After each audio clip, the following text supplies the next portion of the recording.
നമസ്കാരം. ഗാസ ഏറ്റെടുക്കൽ പദ്ധതി മുൻനിർത്തി സിറിയയിലും കാര്യമായ ചരടുവലികളാണ് അമേരിക്ക നടത്തുന്നത്. സിറിയയിൽ നിന്ന് ഇപ്പോൾ അമേരിക്കൻ സൈന്യത്തെ പൂർണ്ണമായും പിൻവലിക്കുന്നതിനുള്ള പദ്ധതികളാണ് അമേരിക്ക ഇപ്പോൾ ആസൂത്രണം ചെയ്യുന്നത് എന്നാണ് പുറത്തുവരുന്ന റിപ്പോർട്ടുകൾ സൂചിപ്പിക്കുന്നത്. രണ്ട് അജ്ഞാത പ്രതിരോധ ഉദ്യോഗസ്ഥരെ ഉദ്ധരിച്ച NBC ന്യൂസ് ആണ് ഇക്കാര്യം പുറത്തുവിട്ടിരിക്കുന്നത്. സിറിയയിലെ അമേരിക്കയുടെ സൈനിക ഇടപെടൽ ഉപയോഗപ്രദമായ ഒരു ഉദ്ദേശത്തിന് വേണ്ടിയല്ല എന്ന അമേരിക്കൻ പ്രസിഡന്റ് ഡൊണാൾഡ് ട്രംപിന്റെ പ്രസ്താവനയ്ക്ക് തൊട്ടു പിന്നാലെയാണ് ഇത്. അമേരിക്കയുമായുള്ള സങ്കീർണമായ ചരിത്ര പശ്ചാത്തലത്തിൽ സിറിയയിൽ നിന്ന് അമേരിക്കൻ സൈന്യത്തിന്റെ പിൻവലിക്കൽ സംബന്ധിച്ച സാധ്യത ഇറാഖ് ഉൾപ്പെടെയുള്ള പ്രാദേശിക പങ്കാളികൾ സൂക്ഷ്മമായി തന്നെ നിരീക്ഷിക്കുകയാണ്. ഇസ്ലാമിക് സ്റ്റേറ്റിനെതിരെ പോരാടുന്നുവെന്ന വ്യാജേനയാണ് 2014 അമേരിക്കൻ സൈന്യം സിറിയയിലേക്ക് കടന്ന് തങ്ങളുടെ ആധിപത്യം ഉറപ്പിക്കുന്നത്. ISന്റെ പരാജയം ഉറപ്പാക്കാനും മേഖലയെ സ്ഥിരതപ്പെടുത്താനുമുള്ള ശ്രമങ്ങളിൽ സിറിയൻ ഡെമോക്രാറ്റിക് ഫോഴ്സ് പോലുള്ള പ്രാദേശിക സേനകളെ പിന്തുണയ്ക്കാനും തങ്ങളുടെ സാന്നിധ്യം ആവശ്യമാണ് എന്ന് അമേരിക്ക വാദിച്ചിട്ടുണ്ട്.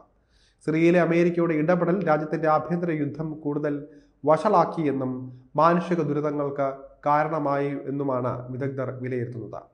എന്നാൽ സിറിയൻ സർക്കാരോ UN സുരക്ഷാ കൗൺസിലോ ഒരിക്കലും അമേരിക്കയോട് സൈന്യത്തെ വിന്യസിപ്പിക്കാൻ ആവശ്യപ്പെട്ടിരുന്നില്ല എങ്കിലും അമേരിക്ക തങ്ങളുടെ സൈനിക സാന്നിധ്യം രാജ്യത്ത് സ്വയം നിലനിർത്തി വരികയായിരുന്നു.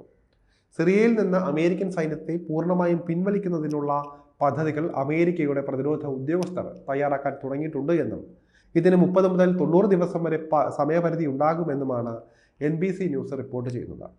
അമേരിക്കയുടെ ദേശീയ സുരക്ഷാ ഉപദേഷ്ടാവായ മൈക്ക് വാൾട്സ് അടുത്തിടെ ഫ്ലോറിഡയിലെ ടാംപയിൽ അമേരിക്കൻ സെൻട്രൽ കമാൻഡിന്റെ ആസ്ഥാനത്ത് വെച്ച് മുതിർന്ന സൈനിക കമാൻഡർമാരുമായി കൂടിക്കാഴ്ച നടത്തിയതായും മിഡിൽ ഈസ്റ്റിലെ സ്ഥിതിഗതികൾ അദ്ദേഹത്തെ അറിയിച്ചതായും റിപ്പോർട്ടുകളുണ്ട്. മേഖലയിലെ അമേരിക്കൻ സൈനിക സാന്നിധ്യം പുനഃപരിശോധിക്കുക എന്നതാണ് ഈ യോഗം സൂചിപ്പിക്കുന്നത്.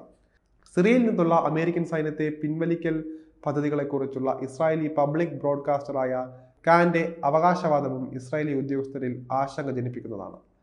അമേരിക്കയുടെ പിൻവാങ്ങൽ സൃഷ്ടിച്ചേക്കാവുന്ന അധികാര ശൂന്യതയാണ് ഈ ആശങ്കയ്ക്ക് പിന്നിലെ പ്രധാന കാരണം.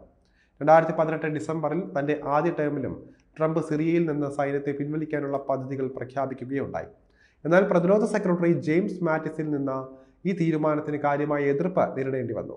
തുടർന്ന് തീരുമാനത്തിൽ പ്രതിഷേധിച്ച അദ്ദേഹം രാജിവെച്ചു.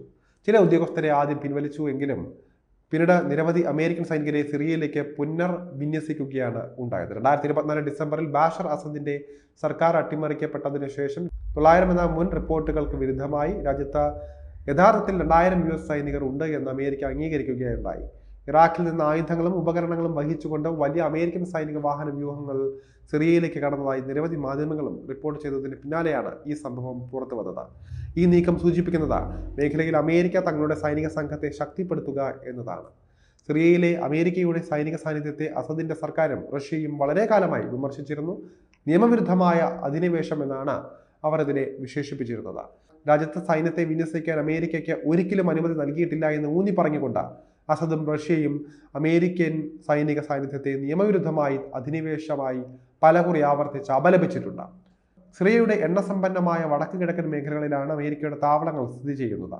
ഇത് മുതലെടുത്ത് രാജ്യത്തിന്റെ പ്രകൃതി വിഭവങ്ങൾ അമേരിക്ക കൊള്ളയടിക്കുന്നതായി സിറിയൻ സർക്കാർ അമേരിക്കയെ കുറ്റപ്പെടുത്തിയിരുന്നു.